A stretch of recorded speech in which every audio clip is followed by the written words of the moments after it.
안녕하세요. 이상큐브입니다. 작년 10월 청와대 국민청원란에는 브라질 퇴역 항공모함 15억짜리 구매해주세요란 국민청원이 등장해 눈길을 끌었습니다. 하지만 참여자는 444명으로 국민의 이목이 집중되지는 않았습니다. 청원 내용을 보면 9월 26일 브라질 퇴역 항모 매물 15억에 나왔다고 합니다. 지금 추진하는 항공모함에 이 퇴역 항모를 연구용으로 사용하면 대한민국 자주국방이 한 단계 급진전할 것이라 생각합니다. 강력한 군대를 만들어 다시는 외세의 침략을 당하지 맙시다라고 적혀 있습니다. 이 항모와 관련해 신인균 자주국방네트워크 대표 등 매입을 주장하는 측은 상파울루 항모 설계 기초자료와 운용요원 훈련 등 데이터 수집 용도로 가치가 충분하다며 당장 사야 한다고 주장했습니다. 특히 상파울루 항모가 캐터펄트를 장착한 항모여서 전투기와 같은 고정위 군용이 가능하다는 점도 강조하고 있습니다. 그러나 당시 국내 언론에서 보도된 내용에 따르면 브라질 상파울루 항모는 고철로도 사올 이유가 없다는 것이 군 당국을 비롯한 전문가들 다수의 의견이었습니다. 구매 반대의 첫 번째 이유로 상파울루 항모의 운용이 불가능하다는 점이 꼽혔습니다. 군함의 평균 수명은 30년 정도인데 항모의 경우 정비와 보수를 통해 40년 정도를 운용하기도 합니다. 그러나 브라질의 상파울루 항모는 이미 60년이 넘은 항모였습니다. 실제로 브라질조차도 상파울루 항모가 너무 낡아서 개수 자체를 포기했습니다.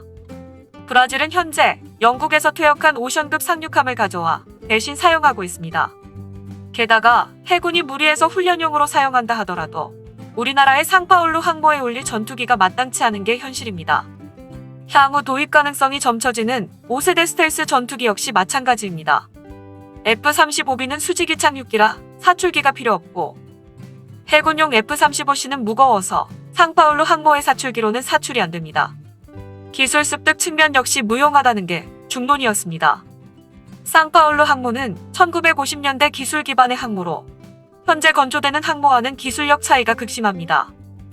아울러 이미 우리나라는 호주가 사용하다 퇴역한 항모를 해체한 적이 있어 항모에 관한 기술 자체는 보유하고 있습니다. 구매를 주장하는 측이 요점으로 주장하는 사출기 자체도 오래된 기술이라 효용성을 따질 수 없다는 지적입니다.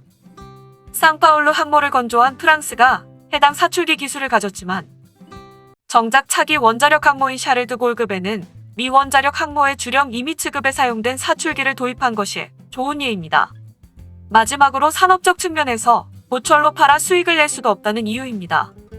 군함은 일반 선박과 달리 특수강을 사용하기 때문에 재생이 어렵고 생산성이 떨어지기 때문입니다. 당시 언론에서 보도된 군 관계자 인터뷰에서도 15억 원이라는 가격에 귀가 쫑긋하지만 상파울루 항모의 효용성을 볼 때 국내로 들여오는 데 드는 비용과 정박하는 데 드는 비용 등 배보다 배꼽이 더 크다고 말했습니다.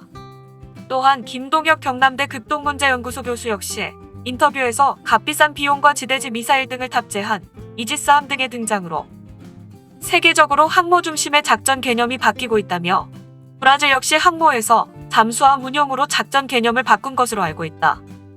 우리나라가 효용성이 없는 상파울루 항모를 살 이유가 없다고 밝혔습니다. 이처럼 우리나라가 입찰을 포기한 브라질의 상파울루 항모가 지금은 판매를 위한 입찰을 중지했다는 소식입니다. 지난 9월 7일 군사 전문 매체인 에어웨이는 브라질이 상파울루의 매각을 중지한다고 보도했습니다. 브라질 해군은 1990년대에 항공모함 미나스 제라이스의 후계함으로써 프랑스 항공모함 포시를 구입하고 수리 개조하여 2001년에 항공모함 상파울루로 브라질 해군에 편입했습니다. 하지만 구입한 시점에서 포시의 선체가 37년에 이르러 아무리 개보수를 해도 정상 작동하는 데 한계가 있었습니다. 가장 문제였던 것은 포시에 탑재되어 있던 증기식 캐터펄트의 유지 능력이었습니다. 결국 브라질 해군이 항공모함 상파울루를 제대로 운용할 수 있었던 것은 2004년까지 3년에 불과했고 이후 항구에 머무는 일이 잦아지면서 여러 차례 탑재 장비를 업그레이드하거나 보수했지만 2012년 발생한 화재 사고로 브라질 해군은 이 함의 운용을 포기하게 되었습니다. 결국 브라질 국방부는 작년 9월에 상파울루 항공모함을 스크랩으로 팔기 위한 입찰을 실시한다고 발표했습니다. 연내에 최종 낙찰자를 결정하고 매각 절차를 완료한다는 것이 브라질 국방부의 계획이었지만 프로세스를 완료한다고 했던 것이 2020년 5월에 와서야 브라질 국방부가 매각 프로세스를 개시했습니다. 하지만 매각의 진전이 보이지 않다가 지난해 11월에서야 브라질 국방부가 매각을 진행하게 되었습니다. 스크랩 판매는 금속류 물품이 수명을 다한 경우 재활용을 위한 처리에 들어가는 것을 말합니다.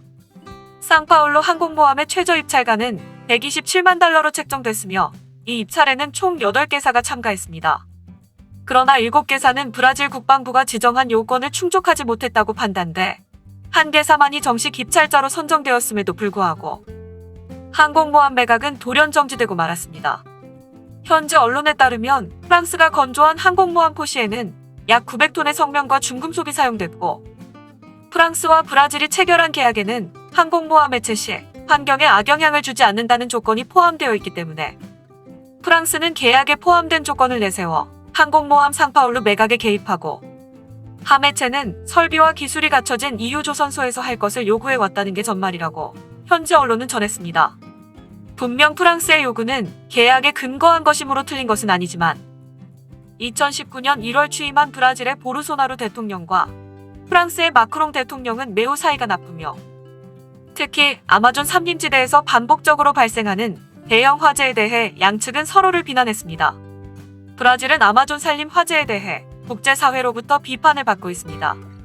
특히 프랑스의 마크롱 대통령은 브라질이 유엔 정상회의에서 확약한 기후변화 대책을 지키지 않고 거짓말쟁이라고 비난하며 브라질이 회원인 남미의 경제 공동체인 메르코수르와 EU 간 자유무역협정을 저지하겠다고 견제하자 이에 격분한 보르소날로 브라질 대통령은 G7이 진화비용으로 제공을 제의한 2천만 달러 수령을 거부하고 프랑스의 마크롱은 식민지 시대에 식민지를 부리던 제국주의자 마인드를 갖고 있다고 비난했습니다.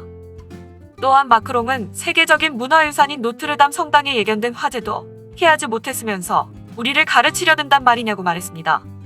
더욱이 아마존 산림 화재에 대해 보르소날로 대통령은 나에 대한 모욕을 마크롱 대통령이 철회하지 않는 한 응하지 않겠다고까지 주장하며 전혀 풀리지 않고 있는 양자 관계는 브라질과 프랑스 관계에도 영향을 미치기 시작했습니다.